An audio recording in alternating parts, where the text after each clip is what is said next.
na naghahanap kami ng gig para yung para bang ano, parang hindi kami masyadong hamit. Oo. Nag-aantay talaga kami ng blessings mula sa taas. May mga original songs ka. Mm. Sino yung inspiration mo dyan? Ako man ay mapaos, kakantahan pa rin kita. Kung mangalay ang tuhod, isasayaw ka. Dating sa performances, may mga naririnig ba kayo ng mga negative, yung, di ba? Hindi naman yun mawawala talaga Mm. as an artist. Meron ka bang, parang meron ka bang experience na talagang nasaktan ka ng todo-todo? Yung gig ay nakakaapekto na rin sa pag-aaral. So dumating din yung punto na ganun. Nakakatulong siya dahil nakakadagdag ng pagpalagay natin wala kang pamasahe ngayong araw. May pera ako na isabi nung last gig ko, magagamit ko. Pero pag dumating na yung punto na may schedule kami, tapos may pasok ako, talagang dumadaan talaga sa point na pipiliin mo talaga yung pera talaga. Di ba? Pag nagkaroon ka ng boyfriend or asawa na ganito kagaling na magawa ng mga songs, parang grabe, may in love ka araw-araw. Sa mga magsisimula pa lang na artist, ayan, kahit singer ka or songwriter ka, isa siguro sa mga pinakamagandang advice na nakuha ko dun sa ilang taon ko din pagtugtog huwag niyo sayangin yung oras na meron kayo. Habang bata pa ay, yun nga sinasabi, pag may opportunity ay i-grab nyo ng i-grab. Hello everyone at welcome sa Spirit FM TV. Ngayon ay makakasama natin ng isa sa pinakamagaling ng singer-songwriter ng Calapan City. Let's all welcome Mr. Arvin Sotejo. Hello po. Yes, Arvin, kamusta naman? Hello po, DJ Babes Babes. nga. Ayan, DJ Maraming Babes. salamat at nakapunta ka ngayon. Opo. Pero bago ang lahat, gusto lang naman namin na makilala ka ng lubusan. Lubusan. Lubusan. So, gusto namin malaman, paano ka ba nag-start? Ayan, magandang araw, tanghali o gabi sa inyo. Ako si Arvin Sotejo at nag-start ako nung bata pa lang po kumakanta na talaga ako. Ayan, DJ. Kumakanta na ako siguro mula nung ako yung matutong mag-ABC, mag 1, 2, 3, yung mga ganon. Talagang talent mo na talaga. Pagkaanak mo na. Pagkaanak ko na talent ko na Kumakanta siya. ka na noon. Humihimig na ako. Pero ang una ko talaga natutunan ay yung mga kanta ng F4. Lahat ng kanta ng F4 natutunan Dahil yun ko ang nung bata. nung pinanganak ka, yun yung napapakinggan Oo, mo. yung F4 era nun, mga time na yun. Oo. Mga ilang taon ka nung na-discover mo yung music? Na yun na mahal mo na siya.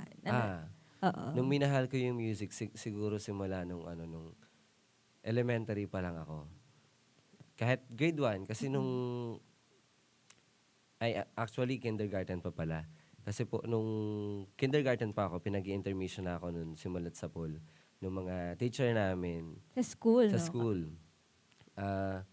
Kahit may mga dadating na bisita, so pinag-intermission ako nila. So bata ka pa lang, andun na talaga yung talent mo sa pagkanta. Mm-mm. Sino ang inspirasyon mo noon? Yung mga magulang mo ba is singer din? Inspirasyon. Yung mama ko, halo nga pala po kay Mama Jocelyn. Ayan. Shout out po sa iyo, Mama Ayan. Jocelyn. Yung mother ko po ay kumakanta din. Maganda ang boses. Siguro mga nasa tipong carpenter yung mga gusto niya Malambing kantahin. yung boses. Okay. Malambing na parang humihele talaga ng bata. So, si mama kumakanta, yung tatay ko naman marunong din kumanta. Pero sa amin po magkakapatid, ako yung nabiyayaan ng gandang talent. Ng talent. Ng pagkanta. Yung ate ko naman may humihimig din. Tsaka yung dalawa kong kuya. Pero, yun, sa amin po magkakapatid, ako po yung talagang namulat na sa pagkanta at ginawa ng buhay ang pagkanta. Wow, nakakatuwa naman na parang simula bata ka pa, up until now, ay ginagamit mo pa rin yung talent mo. Opo. So para sa mga hindi po nakakilala kay Arvin, isa po siya sa pinakamagaling na songwriter dito sa Calapan City. Di naman po. Ay, di ba? Pero grabe, ang gaganda po ng mga songs na yung mga original songs niya. Gusto lang din ulit namin malaman kung paano ba na-discover na magaling kang sumulat? Yung pagsulat ng kanta, ah, hindi ko pa siya na-encounter nung ako elementary. Nung pagtungtong ko nung high school, grade 8. Nung grade 8 ako nagkaroon ng, di ko natanda yung mga tawag doon, yung mga, basta ang subject nun ay parang Filipino. Mm-mm. At MAPE, na kailangan mong gumawa ng Mga kanta. kanta. Or pwede mong gawin yung kukuha ka ng tono sa isang kanta, tapos babaguhin mo lang yung lyrics. So, Usong-uso yun, no? So, Mm-mm. pag nag-aaral ka sa school, uso yung mga ganun. Uso.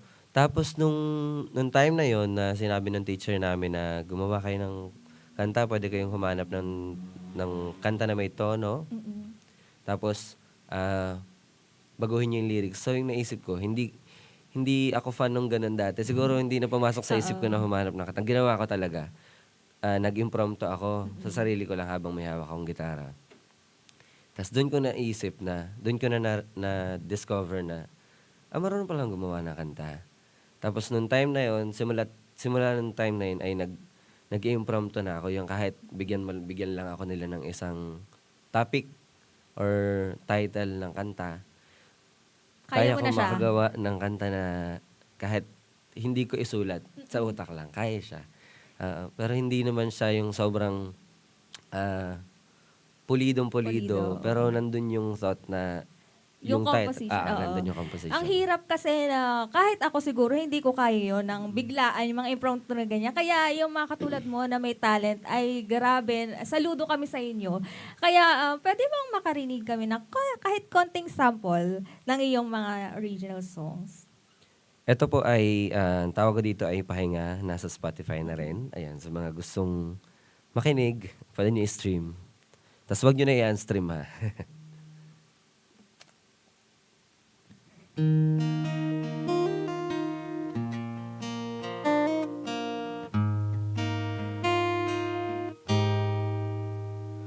Ako man ay mapaos, kakantahan pa rin kita.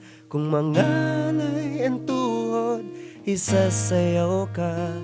Sasamahan ka hanggang sa ating pagtanda. Mapapagod ako, ngunit ikaw ang aking pahinga. Wow, di Chorus ba? part. Pag nakakarinig ka ng mga ganyang songs, parang ang sarap-sarap ma-in love. Kaya nga, pag may mga original songs ka, Mm-mm. sino yung inspiration mo dyan? Dito sa kantang Sa to, kantang yan, oo. ang inspirasyon ko ay yung girlfriend ko ngayon. 4 years na kami na still nagkasama pa din. Yung kantang to ay siguro doon naman sa chorus, obvious naman talaga na na tungkol siya sa consistency. So ako man ay mapaos, kakantahan pa din kita. Kung mangalay ang tuhod, isasayaw ka. So parang kahit anong mangyari, kahit magtag-ulan, magtagtuyot, Siya yung ay pahinga mo. siya pa rin yung pahinga mo. Wow. Parang ganun. Parang, di ba, pag nagkaroon ka ng boyfriend or asawa na ganito kagaling na magawa ng mga songs, parang grabe, may in love ka araw-araw. Kaya naman, di ba, kinakatawa ba siya pag nagigig ka? Sa gigs, bihira ko siya kantahin, Bihira. pero nagugulat ako minsan pagka may mga guest na alam yung kanta ko tapos sila yung nag-request. Yun. So, pinagbibigyan ko. Tapos, isang paraan din yun para ma-promote din syempre. Oo, pagka nagigig kami, so, sinasamahan ko na rin ng konting promotion. Oo, kasi nga pag may mga original songs, iba ka eh. Parang iba yung level talaga ng mga composers. Pero total na banggitan natin yung paggigig mo. So, kamusta naman yung mga pagigig mo, moments ng pag nagkumakanta ka? Sa pagigig naman, ay, yun nga ang sinasabi nila sa akin, o yung pagkakilala ko sa sarili ko. Meron akong side na pag solo ako, halos puro love songs. Halos puro love songs yung mga kinakanta ko. Tapos kapag naman grupo, nandun ako mas nagiging, mas malawak yung mga genre ng kanta na kinakanta. So dahil nga ang grupo ko nga pala, shoutout sa grupo ko, Tol. Yan. Kaya shout out to Acoustic Band. And nakakatuwa pag katulad mo na may ganyan talent, 'di ba? Na pag yan yung diyan tayo kumukuha ng source of income, 'di ba? Mm. Pero sa tingin mo, 'di ba kaka-graduate mo lang rin recently? Mm. Meron ka bang ibang plans about sa ano mo sa pagigig mo? Plan sa gig. Sa gig talagang ano, nangangarap din ako na magkaroon tayo dito sa lugar natin Mm. ng mga basking type na ano na basta yung nagbabasking sa tabi ng daan Oo. or yung may mga pwesto-pwesto. Isa rin yun sa mga pangarap ko. Kasi halos sa ibang bansa or sa kabila lang natin nakikita yung mga ganun eh. Kasi mas Bihira lang maganda. dito. Oo, bihirang-bihira talaga. Pero 'di ba dati na napapanood ko rin kayo na nagbabasking kayo. Mm. So, yun nga, sana ay 'di ba, pagdating ng panahon, malay mo, magawa natin siya. So, bukod sa pagigig, saan ka ba madalas makikita? Pwede ka ba sa mga weddings, ganon? Weddings po. Oo, sa mga Yan. events, Sa no? mga events. Kasal, birthdays. Madalas may mga kumukuha sa akin sa birthday. Kaso, ang minamarket ko talaga yung grupo eh. Dahil mahirap Pag solo. pag solo lalo pag gusto nila ng sayawan. So, ang hirap Paano ka kuhain. masasayaw? 'Di ba? Ang hirap pasayawin ng acoustic lang Tsaka yung mga paano tao. pati, 'di ba? Paano mo papaindakin yung ano mo pag acoustic ka lang? Mm. Pero 'di ba pag dating sa music industry, malawak siya, Napakalawak. 'di ba? Hindi naman palagi na parang laging positive lang, Mm. 'di ba? Pero minsan ba sa buhay mo as an artist ay na-experience mo ba na parang may downside or may mga negative na nangyayari sa iyo? Yung mga downside sa gig po, ano po, Mm. marami po. Dahil, yun nga, ah, yung tinutukoy na downside dun sa pagigig namin, may mga pagkakataon talaga na halos isang buong buwan walang booking. Yung mga ganun, walang tugtog. Oo.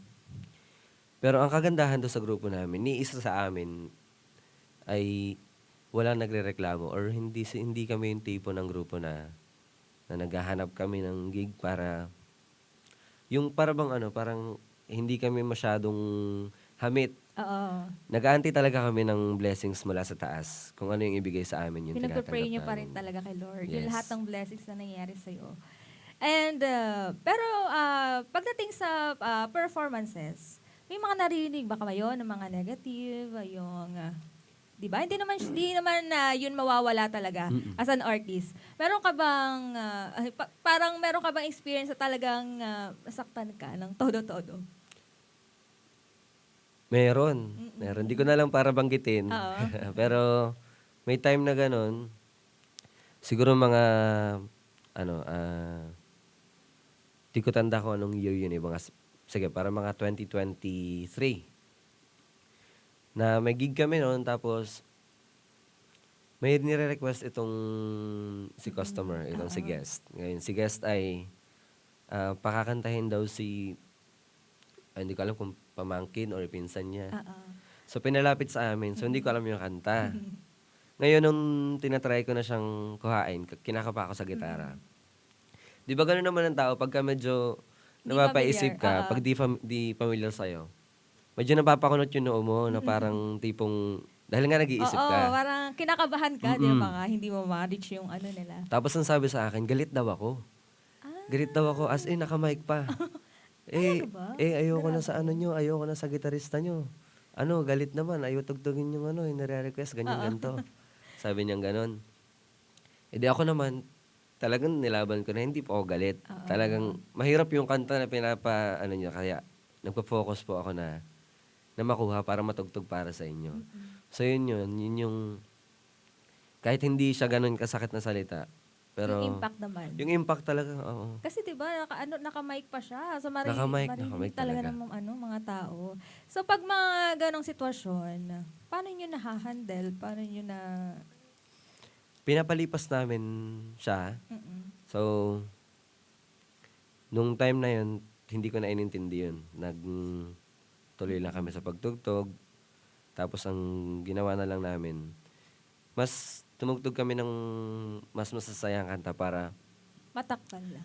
matakpan tapos mahawaan sila ng positivity dun sa Oo, area gano'n na naman yun. dapat nga gano'n. Mm. Kasi kung iisipin mo siya, yung parang pati yung performance mo maapektuhan. Pati yung mood ng lahat ng grupo, gano'n eh, parang hindi mo, kailangan malampasan nyo siya, kailangan maging strong ka. So, gano'n ba yung ginagawa ninyo? Ganun yung ginagawa namin. Pero actually, gusto ko lang ding i-share nung time na yon. Nung di ba, sinabi ng ganyan, tapos hindi pa siya tumigil kasi hindi pa tumigil si guest. Ayaw talaga, Ayaw minsan may talaga mga guest tumigil. talagang gano'n, no? Galit na galit. So basta, hindi lang yun yung lahat, pero ang dami niyang nasabing masakit na salita sa amin. Hindi lang specifically sa akin, pero dun sa grupo. So bago umuwi, sabi ko, ako kasi yung taong hindi pumapayag na na di porket matanda ay tama. Oo. Oo. Tapos ang ginawa ko nun, kasi kung wala kasing gagawa nung ang ginawa ko kasi, bago umuwi, dumaan ako dun sa mismong tao nagrereklamo. Kinausap Tapos mo siya. kinausap ko talaga. Oo. Sabi ko, sir, sa susunod na kumuha kayo ng banda, wag po kayong ganyan sa sa kukuhain yung banda. Kasi Respect yung mga man yung lang. nagtatrabaho, kailangan namang respeto ganyan. Ang sabi sa akin kayo kasi pagka may request, kantahin nyo kung anong gusto ng tao, ganyan, bla Gusto bla niya bla, ganyan. gano'n. Gusto niya Oo. talaga ay yung, On the spot, kailangan oo. alam nyo lahat. Ang hirap lang din pag isang artist, no? Pag nasa banda ka, akala ng iba, di ba, na parang kaya nyo na lahat Mm-mm. tugtugin. Parang kahit matataas yan, akala nila kaya nyo na lang i-reach. So ano yung mga ginagawa nyo pag yung talagang pinipilit nila na kailangan kantahin nyo to kahit hindi nyo na masyadong familiar? Isa sa mga ginagawa namin, sinasabi namin na, kuwari, nasa first set kami na request. So, pwede po ba sa second set namin kantahin? Aralin lang namin. Oo. Ginagano na lang namin para hindi man namin makanto sa unang set. Subukan namin sa pangalawa. Ayan. Okay. So, ayun, nakakatuwa talaga. Grabe, ang dami pa rin talagang mga tao na humahanga sa pagiging artist mo. Bilang isang composer, meron ka pa bang mga plans? For example, marami ka bang gagawing original na kanta mo? Marami po. Yung halos nakalista dito sa notes ko, yung mga lyrics na kahit dalawang phrase pa lang, na kasi dun po ako nagsisimula talaga. So, sa phrase muna, tapos nililista ko lang siya, iniiwan ko siya dyan. Pero sa utak ko, alam kong kaya ko siyang buuin. So, marami na po akong pending pa na kanta dito, pero marami na rin pong buo, na nakalimutan ko na rin yung mga lyrics Oo. halos. Pero kung marirecall naman, kakayanin naman siguro. Ayun. Ayun. So, kahit na siguro yung, may bala ka ba na, for example, may kumuha sa'yo na malaking malaking company na, for example, kukuhanin ka na gumawa ng maraming original songs. Papayag ka ba na gano'n yung magiging setup about sa mga kanta mo? Papayag ako. Dahil unang-una sa lahat ay malaking opportunity yon. Pero siguro, dun sa mga kanta na gagawin ko, dahil kumakanta rin ako, parang gusto ko ako din yung Ikaw na kakanta. lang, Ako din no? yung kakanta. Pero meron bang nag-request sa'yo ng gano'n na parang ikaw yung gagawa ng song pero sila yung kakanta, sila yung magagawa ng music, gano'n. Pero ikaw yung writer. Meron na din. Meron Meron na din po. Ano ba yun? Pinagkakitaan mo ba siya? Ano ba yun? For free na lang ba siya? Or Depende po sa pag-uusap. Pero kahit naman libre, okay lang. Pero yung mga nagdaan, siguro nasa tatlong ganong senaryo na Ganun ang sa akin na nagabot naman sila, nagbayad naman sila. Kasi hindi nga din naman talaga biro magawa ng kanta. Lalo yung maglapat ang tono. oo. Kahit naman siguro sino, ang hirap talaga niyan. Yan ang isang talent na parang hindi lahat ng tao may kakayahan na ganun. Pero meron bang moments na parang may isang kanta na nahihirapan ka buuin? Or lapatan ng kanta or tapusin yung kanta? May mga moments ka bang ganun? Or Meron po. Last time, nung nalaban kami ng Battle of the Bands sa Bungabong, yun yung time na siguro 1 week na lang. Tapos yung kanta na nabuo ko, buo na siya eh. buo na siya? nakadalawang chorus na may first verse, first chorus, second verse, second chorus. Tapos buo na siya, tapos biglang nagbago yung isip ko kasi parang nalalamyaan ako dun sa kanta. Hindi siya babagay dun sa isa pang kasamang kanta na kakantahin namin. So, talagang mahirap. Nahirapan ka. Nahirapan talaga Mas ako. mahirap, siguro for you, mas mahirap yung parang gagawa ka na isang song na wala namang masyadong inspiration, ano? Kaysa Mahirap. dun sa, parang naisip mo lang, pagkaupo mo, may gitara ka, ay, mas madali yung kaysa Mas dun madali. sa parang may competition, no? Kasi iba yung, tawag doon, iba yung isip natin pag bigla ang ganun. So, paano mo siya nabuo that time? Nung time na yon, dahil nagbago na nga yung isip ko dun sa kung paano ko gagawin yung atake ng kanta, nag-chill muna ako. Sabi ko, hindi ko muna stressin yung sarili ko. Ngayon, siguro isa na rin yun sa, bukod sa talent sa pagkanta, talent sa paggawa ng kanta, yung style ko na pag malapit na yung deadline, doon ko na nabubuo kahit 3 hours ako nakaupo lang dito sa place na to. Wala, from zero. Oo. After ng 3 hours na yun, buo yung kanta. May bridge, may ending. Talaga? May Galing mo ganun. talaga, no? May ganun siya. Hindi Oo. naman po. Eh, ito talaga yung artist na napaka-humble. Pero kung makikilala nyo siya na personally, napakaganda at napakagaling po talaga ng batang ito. Kaya nga nakaka-proud talaga po na ngayon ay nandito po siya sa ating Spirit FM TV. So, di ba pag nung pumapasok ka pa, nagiging source of income yung pagigig? Opo. Bale, dalawang good side at bad side talaga yung nangyari sa akin, lalo nung college. Kasi college na rin po ako nun. Nung nag-start ako mag-gig, na talagang yung gig ay nakakaapekto na rin sa pag-aaral. So, dumating din yung punto na ganun. Nakakatulong siya dahil nakakadagdag ng pagpalagay natin wala akong pamasahe ngayong araw. May pera ako na isabi nung last gig ko, magagamit ko. Pero pag dumating na yung punto na may schedule kami, tapos may pasok ako, talagang dumadaan talaga sa point na pipiliin mo talaga yung pera talaga. Oo. Tsaka hindi lang talaga pera yung tiningnan ko nun. Lalo ang tiningnan ko nun ay yung saya. Oo. Yung saya Tsaka yung na opportunity. opportunity din Na makilala talaga. din, di ba? Anong, para sa'yo, ano yung pwede mong advice sa lahat ng mga katulad mo na artist, lalo na doon sa mga magsisimula pa lang? Sa mga magsisimula pa lang na artist, ayan, kahit singer ka or songwriter ka, isa siguro sa mga pinakamagandang advice na nakuha ko dun sa ilang taon ko din pagtugtog huwag niyo sayangin yung oras na meron kayo. Habang bata pa ay, yun nga, sinasabi, pag may opportunity ay i-grab nyo ng i-grab. At huwag kayong maniniwala na wala kayong talent. Lagi nyong i-explore yung sarili ninyo at dadalhin naman kayo nun sa talent na para sa inyo dapat. Yun. Ayan. So, ikaw, gusto mo ba mag-promote or baka may gusto ka pang sabihin or... Siguro, sa songwriter naman, sa pagiging songwriter, natutunan ko to nung workshop namin kay Sir Joey Ayala. Pag gumagawa kayo ng kanta, mas pag-focusan nyo yung feeling, yung emotion na gusto nyong iparating dun sa kanta. Tapos, maging malinaw kayo dun sa mga liriko na gagamitin nyo dun sa kanta para mas maintindihan ng mga tao. Tapos yun, siguro promotion na rin po ng social media. Yung pahinga ko po, matatagpuan nyo sa Spotify and all streaming platforms. Arvin Sotejo po ang composer, yung singer ng kanta. Tapos, yung sa accounts ko naman sa Facebook, Arvin Glenn Sotejo or Arvin Sotejo. TikTok, ganun din. Instagram, ganun din po. So, yun lang. Follow nyo.